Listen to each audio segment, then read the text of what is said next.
여호수아 24장 13절에서 18절 말씀까지 한 절씩 교독하도록 하겠습니다.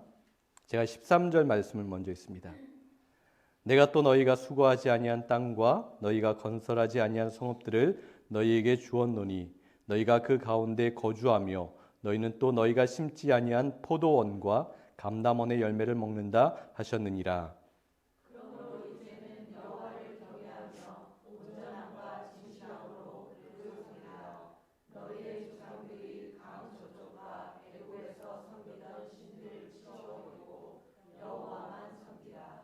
만일 여호와를 섬기는 것이 너희에게 좋지 않게 보이거든 너희 조상들이 강 저쪽에서 섬기던 신들이든지 또는 너희가 거주하는 땅에 있는 아모리 족속의 신들이든지 너희가 섬길 자를 오늘 택하라. 오직 나와 내 집은 여호와를 섬기겠노라 하니 백성이 대답하이르되 우리가 결단코 여호와를 버리고 다른 신들을 섬기기를 하지 아니하오니 이는 우리 하나님 여호와께서 친히 우리와 우리 조상들을 인도하여 애굽 땅 종되었던 집에서 올라오게 하시고 우리 목전에서 그 큰 이적들을 행하시고 우리가 행한 모든 길과 우리가 지나온 모든 백성들 중에서 우리를 보호하였음이며 여호와께서 또 모든 백성들과 이 땅에 거주하던 아모리 족속을 우리 앞에서 쫓아내셨습니다. 그러므로 우리도 여호와를 섬기리니 그는 우리 하나님이시니이다 하니라. 아멘. 제가 회사 휴게실에 갈 때마다 만나는 사람이 있어요. 자주 마주치는 사람인데요. 굉장히 좀 저의 눈에 들어오는 사람이었습니다. 젊은 남자인데 볼 때마다 영상 통화를 하고 있는 거예요. 항상 스피커폰으로 통화를 하니까 이렇게 제가 그 이야기들을 듣게 되는데요. 그 친구가 어느 나라 사람인지는 잘 모르겠지만 아마 현지에 있는 아내와 또 아이와 영상 통화를 하는 것 같습니다. 이 남자는 가족들을 떠나서 혼자 돈을 벌기 위해 이곳에 와 있는 것 같아요. 일하는 중에 잠깐씩 휴식 시간이 있잖아요. 그럼 그 휴식 시간 동안에 영상 통화를 해서 아내와 아이와 매번 그렇게 이야기를 하는 모습을 보았습니다. 그리고 오후 시간에도 이렇게 가끔 가서 보면 보게 될 때마다 그렇게 영상 통화를 하고 있어요. 그 친구를 볼 때마다 정말 대단하다라는 생각을 하게 되었어요. 아내와 아이와 통화를 하면서 매번 보고 싶다고 또 사랑한다고 그렇게 이야기를 합니다. 그 친구가 가족을 얼마나 사랑하고 있는지 그 마음이 느껴지는 그런 통화 내용이었어요. 가족이기 때문에 자신을 희생해서 열심히 여기 와서 돈을 벌고 있는 것이죠. 가족이기 때문에 사랑하기 때문에 자기가 잠깐 쉬는 그 시간에 짬을 내서 얼굴을 보고 또한 목소리를 듣고 영상통화를 하는 것입니다. 그 남자의 모습에서 또 통화하는 그 아내의 목소리에서 또 끊임없이 들리는 그 아이의 그 제잘거리는 목소리에서 서로를 그리워하고 서로를 걱정하고 서로를 사랑하고 있는 마음이 또한 애타는 그 마음이 가장 아름답게 느껴졌습니다. 여러분, 하나님께서 우리에게 가정을 허락하셨죠. 우리는 가정이 있었기 때문에 가족이 있었기 때문에 우리가 이 땅 가운데 오게 되었고 이렇게 호흡하고 살아가고 있는 거예요. 하나님께서 가장 먼저 창조하시고 계획하시고 우리에게 주신 것, 그것이 가정이에요. 그리고 가정이 가장 귀한 축복이라고 우리에게 말씀하셨습니다. 그래서 여러분, 가족은 서로 사랑해야 하는 거예요. 서로 희생해야 합니다. 서로 섬겨야 하는 거예요. 서로 걱정해 주어야 하는 거예요. 서로 존중해 주어야 합니다. 하나님께서 가족을 우리에게 허락하신 그 목적인 거예요. 하나님의 창조 질서 안에서 그것이 가장 소중하고 핵심이라고 우리에게 말씀하세요. 하나님께서 설계하신 완전한 그러한 설계도의 모습이었습니다. 그런데 이러한 가정의 모습이, 이러한 가족의 모습이 사단이 또한 죄악이 인간에게 들어오게 되고 우리가 인간이 타락한 이후에 이 가족의 모습이 무너지고 깨어지게 되었어요. 아름답고 완전하고 서로를 사랑하고 희생하고 섬겨야 하는 그 모습이 뒤틀려 버리고 말았더라는 것이죠. 5월을 가정의 달이라고 이야기하죠. 그런데 여러분, 단지 한 달만을 가정의 달이라고 하면 안 된다라는 거예요. 우리가 하루하루 매 순간마다 가정이 얼마나 소중하고 귀하다는 것을 안다면 매일매일 가정을 위해서 애쓰고 힘쓰고 기도하고 섬기고 사랑하는 그러한 마음으로 살아가야 하는 거예요. 얼마나 소중하고 또한 귀한지 내 마음에 새기고 또 새겨야 합니다. 그리고 우리 가정 안에 하나님께서 기뻐하시지 않는 그러한 부분들이 있다면, 무너진 것이 있다면, 깨어진 것이 있다면 하나님의 놀라운 은혜 가운데 그것이 하나님께서 기뻐하시는 모습으로 다시 회복되기를 위해서 애써야 한다는 거예요. 사랑하고 순종하고 공경하고 섬기고 희생하고 효도하고 기도하고 하나님 한 분을 함께 예배하는 모습이 우리 가운데 있어야 합니다. 하나님께서는 그렇게 깨어진 가정과 또한 개인과 공동체를 회복하는 일을 지금까지 해오고 계십니다. 하나님의 역사는 지금도 일어나고 있어요. 그래서 성경의 역사는 하나님의 길을 떠나서 진리의 길을 벗어나서 하나님 앞에 아픔을 드리고 하나님의 뜻 가운데 살아가지 못했던 그 사람들을 다시 한번 진리의 길로, 또한 하나님께서 기뻐하시는 길로, 빛의 자리로 이끄시는 그러한 놀라운 역사들을 계속해서 기록한 것이 바로 성경의 역사이고 기록인 거예요. 그래서 말씀으로 우리를 책망하시고 의로 바르게 하시며 생명의 길로 걷게 하시는 거예요. 하나님의 말씀을 듣게 되면, 하나님의 말씀을 깨닫게 되면, 하나님의 말씀이 우리를 감동시키면 그러한 변화가 일어나게 됩니다. 집회서라는 외경이 있습니다. 우리가 가지고 있는 성경, 여러분 성경책 보면 신구약에서 66권을 정경이라고 해요. 하나님의 말씀으로 선택된 책을 정경이라고 하는데요. 그 정경 안에 들어가지 못한 여러 권의 책이 있어요. 그것을 외경이라고 합니다. 그러니까 하나님의 말씀과 동등한 어떤 권위를 가지고 있지 못한데 거기에도 우리가 알고 우리에게 도움이 되는 좋은 글들이 기록되어 있어요. 그것을 외경이라고 하는데요. 집회서, 실학이라는 지혜서 가운데 가정에 대해서, 가족에 대해서 아주 우리에게 깊이 생각해 볼 만한 표현을 기록하고 있어요. 가족의 사명, 가족이 무엇인지 그 역할에 대해서 이야기하고 있는데요. 참 좋은 표현인 것 같아요. 한번 들어보세요. 내 말을 경청하라, 아버지여, 자녀들이여. 아버지를 공경하고 어머니를 공경하는 자들은 보물을 쌓을 것이다. 아버지를 공경하는 자들은 이후에 자신의 자녀들로 인해 기쁨을 얻을 것이다. 아버지를 공경하는 자들은 장수할 것이며 어머니를 공경하는 자들은 하나님에게 순종할 것이다. 너희 아버지를 말과 행동으로 공경하라. 그러면 그의 축복이 너에게 임할 것이다. 어머니를 공경하지 않는 자녀들은 수치를 당할 것이다. 나의 자녀여, 노쇠한 부모를 돌보아라. 부모가 살아있는 한 슬픔을 안기지 말라. 비록 부모의 정신이 온전치 않다 하더라도 참으라. 네가 힘을 가졌다 할지라도 부모를 업신여기지 말라. 부모에게 베푼 친절은 결코 잊혀지지 않는다라고 그 집회서에서 이야기하고 있어요. 우리에게 주는 깊은 교훈이 있습니다. 또 에베소서 6장 1절에서 3절 말씀을 한번 볼까요? 이렇게 말씀하죠. 자녀된 사람들은 부모에게 순종하십시오. 이것이 주님을 믿는 사람으로서 마땅히 해야 할 일입니다. 내 부모를 공경하여라 하신 계명은 약속이 붙어 있는 첫째 계명입니다. 그 약속은 계명을 잘 지키는 사람은 복을 받고 땅에서 오래 살리라는 것입니다. 여러분 이 말씀을 한번 보세요.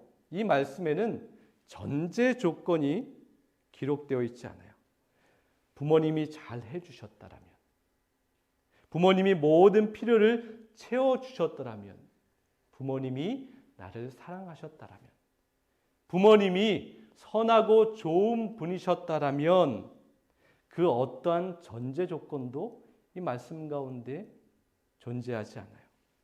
그런데 많은 사람은 부모님이 나에게 해준 것이 아무것도 없는데, 나에게 준 것이 없는데, 아니 더 나아가서 나에게 아픔과 상처밖에 준 것이 없는데 어떻게 사랑하고 어떻게 존중하고 어떻게 공경할 수 있겠습니까? 라고 그렇게 말하는 사람이 있어요.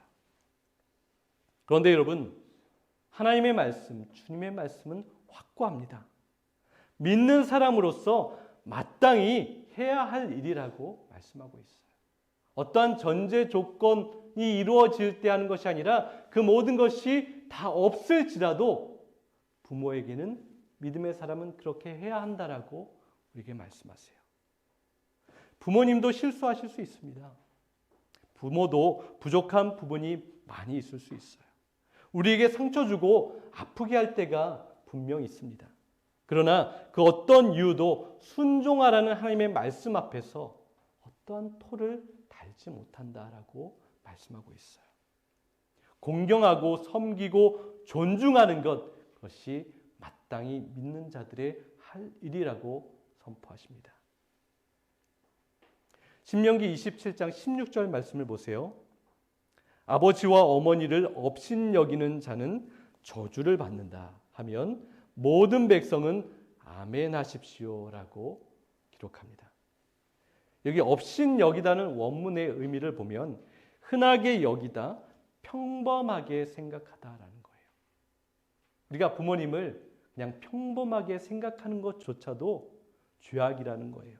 우리 부모님을 특별하게, 소중하게 생각하는 것, 그것이 부모님을 업신여기지 않는 거라고 말씀합니다.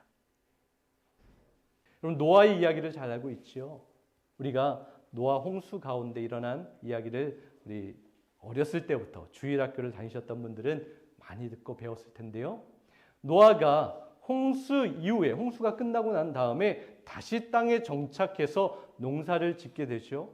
하나님께서 축복해 주셔서 많은 것을 얻게 되었습니다. 그런데 하루는 노아가 수확을 이루고 얻은 것이 많은 가운데 술에 잔뜩 취해서 자기 장막에 들어가서 옷을 벗고 누워 있었다라고 기록하고 있어요. 잠이 들었어요. 그때 둘째 아들이었던 함이 그 장막에 들어갔다가 아버지가 술 취해서 벌거벗은 것을 보고 나와서 형제들에게 떠벌렸습니다. 분명 업신여기는 마음이 있었습니다.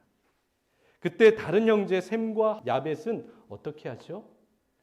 아버지의 그 모습을 보지 않기 위해서 어깨에 겉옷을 걸치고 뒤로 뒷걸음질 쳐서 아버지의 벗은 몸을 덮어주었다라고 기록하고 있어요. 아버지의 그 모습을 덮어주었던 또한 두 형제의 모습이 있었고, 그 아버지의 모습을 떠벌렸던 함의 모습이 있습니다. 분명 실수는 노아가 했죠. 경건하지 못한 모습을 보였습니다. 함은 있는 그대로 사실을 말했던 것뿐이에요. 그런데 성경을 보면 함이 저주를 받습니다. 부모를 업신여기는 마음이 있었던 거죠. 하나님께서 주는 메시지는 분명합니다. 부모를 공경하고 소중히 여기고 업신여기지 말라라는 메시지를 분명히 우리에게 주고 있어요. 어머니 날 또한 어버이 주일을 맞이하면서 우리가 다시 한번 마음에 깊이 새겨야 하는 말씀인 거예요. 그리고 여러분, 우리는 자녀이면서도 또 동시에 부모입니다. 그렇죠? 그렇다면 믿음의 사람으로서, 믿음의 부모로서 어떠한 모습을 나타내야 하겠습니까? 어떠한 모습으로 살아가야 합니까? 우리는 이러한 말을 자주 합니다. 특별히 우리 자녀들에게 그런 것 같아요. 얘야, 나는 그렇게 하지 못했는데 너는 꼭 그렇게 해야 한다라고 아이들에게 부담을 주는 이야기를 많이 해요. 나는 열심히 공부하지 못했었는데 너는 공부 열심히 해야 된다라고 이야기합니다. 나는 믿음으로 살지 못했는데 너는 믿음으로 살아야 한다. 나는 말씀 가운데 실패할 때가 참 많이 있었는데 너는 실패하지 말고 말씀을 잘 지키고 하나님의 자녀로 성공하는 삶을 살아야 한다라고 그렇게 이야기할 때가 참으로 많이 있어요. 그런데 여호수아를 보면 큰 도전을 받게 됩니다. 그리고 우리 가정에게도 주시는 도전의 말씀이 있어요. 여호수아서 23장 6절 말씀 한번 볼까요? 그러므로 너희는 크게 힘써 모세의 율법책에 기록된 것을 다 지켜 행하라. 그것을 떠나 우러나 좌로나 치우치지 말라. 우리가 기억하는 말씀이에요. 여호수아가 하나님의 사역을 처음 시작할 때 여호수아서 1장에서 받았던 하나님의 동일한 말씀이 23장에도 고백되고 있는 거예요. 여호수아 1장 7절 한번 볼까요? 오직 강하고 극히 담대하여 나의 종 모세가 내게 명령한 그 율법을 다 지켜 행하고 우러나 좌로나 치우치지 말라. 1장의 말씀은 여호수아가 사역을 시작할 때 하나님께서 그에게 주셨던 말씀이었어요. 그리고 23장에 기록된 말씀을 여호수아가 나이가 많이 들어서 죽을 날짜가 얼마 남지 않았습니다. 그때 하나님의 말씀을 받았던 것을 본인이 기억하면서 이제 많은 백성들과 자신의 가족과 자녀들에게 그 말씀을 동일하게 고백하고 있어요. 지금 여호수아가 들려주는 고백은 이것입니다. 나는 이렇게 못했으니까 너는 이렇게 해야 한다라는 그러한 말이 아니에요. 이렇게 고백하고 있는 거예요. 나는 하나님의 말씀대로 살았으니 너희도 하나님의 말씀대로 살아야 한다. 나는 내 목숨을 다하여 우러나 좌로나 치우치지 않았으니 너희도 목숨을 다하여 우러나 좌로나 치우치면 안 된다. 나는 하나님만을 의지했으니 너희도 오직 하나님만을 의지해라. 나는 하나님의 뜻만을 따랐으니 너희도 하나님의 뜻만을 순종해라 라고 그렇게 말하고 있습니다. 물론 여호수아도 수많은 실수를 했을 것입니다. 연약함이 있었을 거예요. 하나님의 말씀만을 붙들고 살아가기에 버겁기도 했을 겁니다. 우로 좌로 수없이 흔들리기도 했을 거예요. 하나님만 의지하기보다는 눈에 보이는 어떠한 강한 존재를 의지하고 싶은 마음이 들었을 거예요. 그럼에도 여호수아는 끝없이 씨름했습니다. 자신을 내려놓는 결단을 한 거예요. 자꾸 주님의 진리의 자리에서 벗어나게 하는 영적인 공격과 그 유혹 앞에서 어떻게 해서든지 그 진리의 자리로 다시 한번 돌이키기 위해서 그 자리를 지켜내기 위해서 정말 피 흘리며 싸웠던 거예요. 애썼던 것입니다. 수없이 두렵고 떨렸겠지만 그때마다 다시 한번 주님께로 시선을 돌린 거예요. 주님만이 도움이시고 담대하게 하시고 두려움을 몰아내시는 놀라운 은혜가 오직 주님 안에 오직 하나님 안에 있음을 알았던 거예요. 그래서 여호수아는 담대히 지금 다시 하나님의 말씀을 붙들고 자신에게 주셨던 말씀을 통하여서 많은 사랑하는 가족들에게 백성들에게 고백하고 선포하고 있어요. 여호수아서 24장 13절을 한번 보세요. 내가 또 너희가 수고하지 아니한 땅과 너희가 건설하지 아니한 성읍들을 너희에게 주었노니 너희가 그 가운데 거주하며 너희는 또 너희가 심지 아니한 포도원과 감람원의 열매를 먹는다 하셨느니라. 여러분 여호수아가 직접 목숨을 걸고 칼을 들고 싸워서 쟁취한 땅이 아닙니까? 쉬지 않고 하나님의 일을 감당했어요. 그런데 그는 어떻게 고백하고 있죠? 우리가 수고하지 않은 땅, 건설하지 않은 성읍을 받았다. 심지 않은 포도와 열매를 먹고 있다라고 고백하고 있어요. 이것은 하나님 중심적인 믿음의 고백을 담고 있습니다. 철저하게 하나님께서 하셨음을 고백하고 있는 거예요. 이 모든 역사는 하나님이 하셨습니다. 나는 아무것도 아닙니다.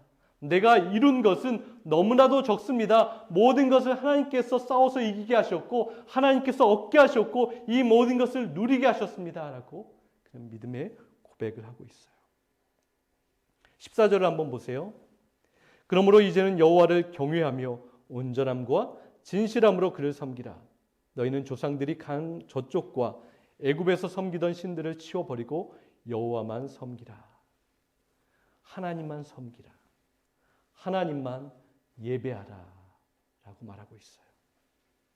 여러분, 하나님만 섬긴다고 하면서 하나님 아닌 것들을 섬기는 사람이 얼마나 많이 있습니까? 하나님만 예배한다고 하면서 돈을 예배하고 명예를 예배하고 권력을 예배하고 사람을 예배하는 사람들이 너무나도 많이 있습니다. 여러분, 말로만이 아니라 진정으로 하나님만을 섬겨야 합니다. 진정으로 하나님만을 예배해야 합니다. 내가 참 많은 일들을 한 것 같아요.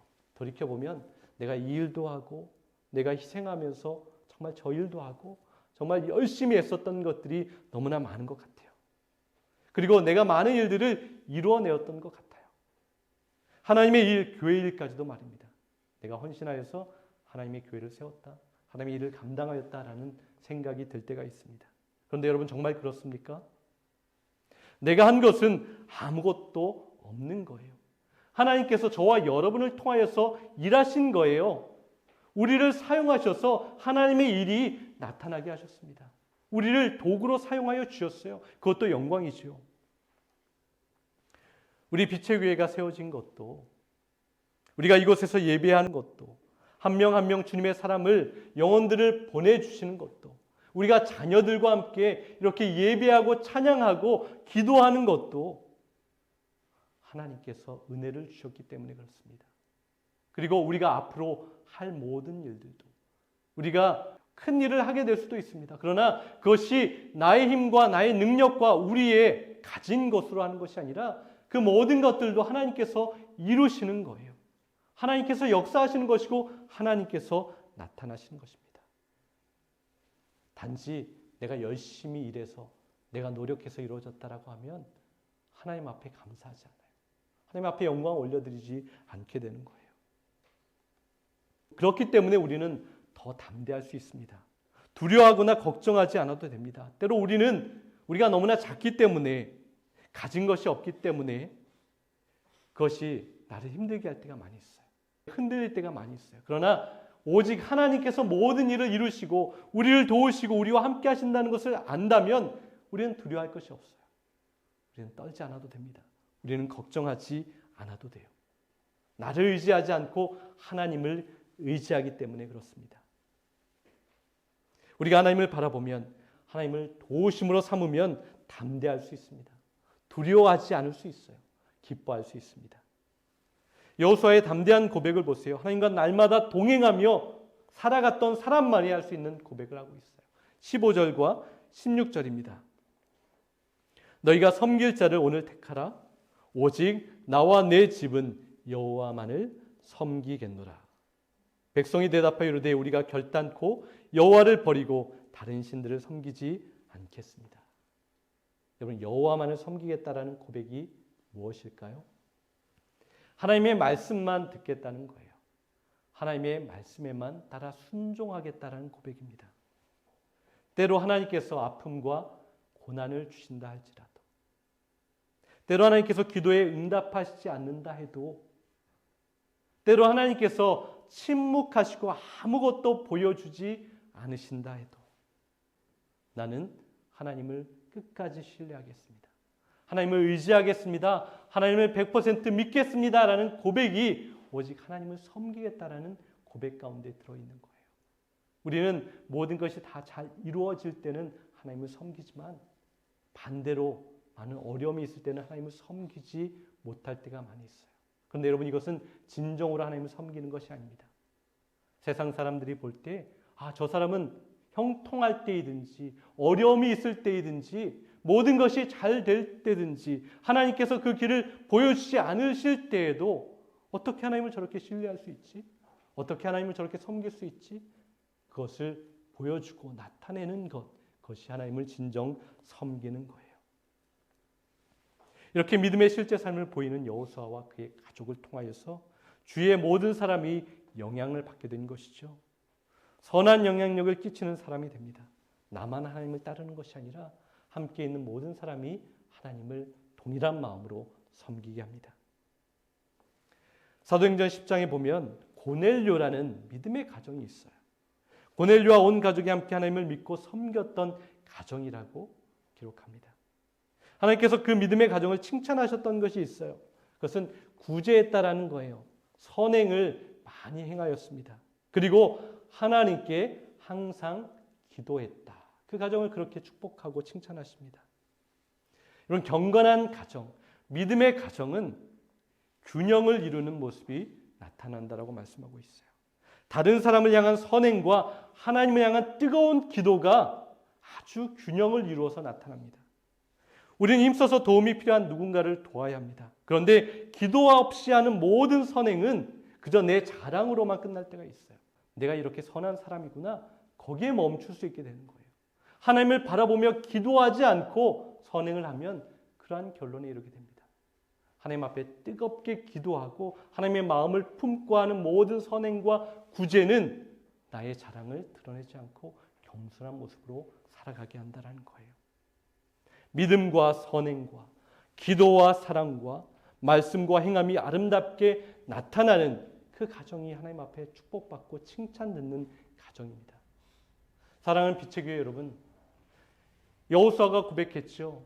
나와 나의 가족은 오직 하나님만을 섬기고 믿고 따르겠다. 너희는 어떻게 살아가겠느냐? 라는 그렇게 믿음의 도전을 했던 것처럼 5월 가정의 달이라고 하죠. 저와 여러분 가족을 이루고 있어요. 더 크게 보면 우리 공동체가 한 가족이에요. 여호수아의 고백처럼 나와 나의 가족, 우리 공동체는 오직 여호와만을 섬기겠습니다. 여호와만을 위해 살아가겠습니다라는 그러한 고백을 드리며 나아갈 수 있기 원합니다. 그리고 그 모습을 통하여서 내 주위에 있는 많은 사람들이 선한 영향력을 받아서 함께 믿음의 길을 달려나아가는 그런 놀라운 역사가 우리의 가정 가운데 또한 우리의 교회 가운데 나타날 수 있기를 간절히 소망합니다.